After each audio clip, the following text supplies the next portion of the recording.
Halo adik-adik, ketemu lagi dengan saya, Grace. Kali ini, judul berita mission kita adalah perubahan besar di Kanada.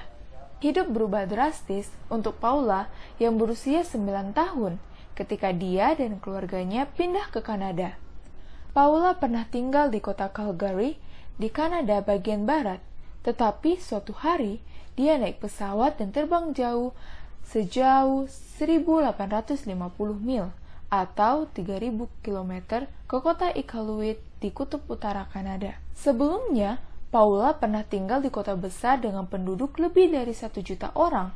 Sekarang, dia tinggal di kota kecil dengan 8.000 orang. Sebelumnya, Paula pernah tinggal di tengah benua besar Amerika Utara. Sekarang dia tinggal di tepi sebuah pulau kecil. Hal-hal lain juga berubah. Paula mulai pergi ke gereja bersama ibu setiap Sabat. Saya mulai pergi ke gereja di sini, di Iqaluit, katanya. Orang-orang di gereja sangat ramah dan peduli. Itu banyak mengubah hidup saya. Sebelumnya, Paula tidak pernah membaca Alkitab. Sekarang dia membaca Alkitab secara teratur.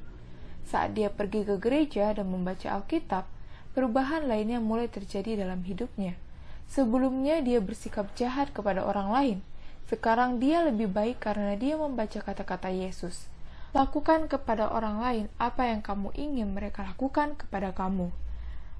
Matius 7 ayat 12. Satu lagi perubahan besar terjadi di Iqaluit. Paula punya adik baru. Itu semua terjadi ketika ibu suatu hari mengumumkan bahwa keluarga itu akan mengasuh anak-anak angkat. Di Iqaluit, beberapa orang tua tidak mampu mengasuh anaknya. Dan ibu memutuskan bahwa dia dan Paula dapat membantu. Anak-anak akan tinggal sampai orang tua mereka dapat mengambil mereka kembali. Paula sangat senang bertemu dengan adik barunya, Joy, yang berusia 2 tahun. Tetapi dia sangat terkejut ketika mereka duduk untuk makan bersama untuk pertama kalinya. Joy tidak tahu bagaimana berdoa. Sebelum makan, Paula berdoa, "Ya Tuhan, terima kasih untuk makanan ini. Mohon berkati. Amin." Saat dia membuka matanya, dia melihat Joy terlihat kebingungan. Joy tidak mengerti apa yang baru saja terjadi. Usai makan, Paula menjelaskan bahwa semua hal baik berasal dari Tuhan, dan dia berterima kasih kepada Tuhan atas makanannya sebelum makan. "Biar saya tunjukkan cara berdoa," kata Paula. "Mudah." Joy dengan patuh melipat tangannya dan menutup matanya. "Ya Tuhan," kata Paula.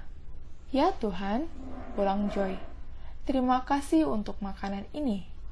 Terima kasih untuk makanan ini. Amin. Amin." Paula tersenyum cerah. "Baik," dia berkata. "Sekarang kamu bisa berterima kasih kepada Tuhan sendiri saat kamu makan." Pada hari Sabat, dia mengundang Joy untuk pergi ke sekolah Sabat dan gereja.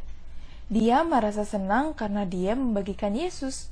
Setelah beberapa saat, orang tua Joy dapat membawa putrinya kembali ke rumah, dan saudara-saudara angkat lainnya tiba di rumah Paula. Ayat Alkitab favorit Paula adalah Mazmur 150 ayat 6. "Biarlah segala yang bernafas memuji Tuhan, haleluya." Ayat ini berarti bahwa setiap orang harus memuji Tuhan, kata Paula. Tuhan mengubah hidup kita, dan kita bahkan tidak menyadarinya. Bagian dari persembahan Sabat ke-13 triwulan ini akan membantu membuka gereja dan pusat layanan masyarakat di wilayah Nunavut, Kanada, tempat tinggal Paula. Terima kasih telah merencanakan persembahan yang murah hati.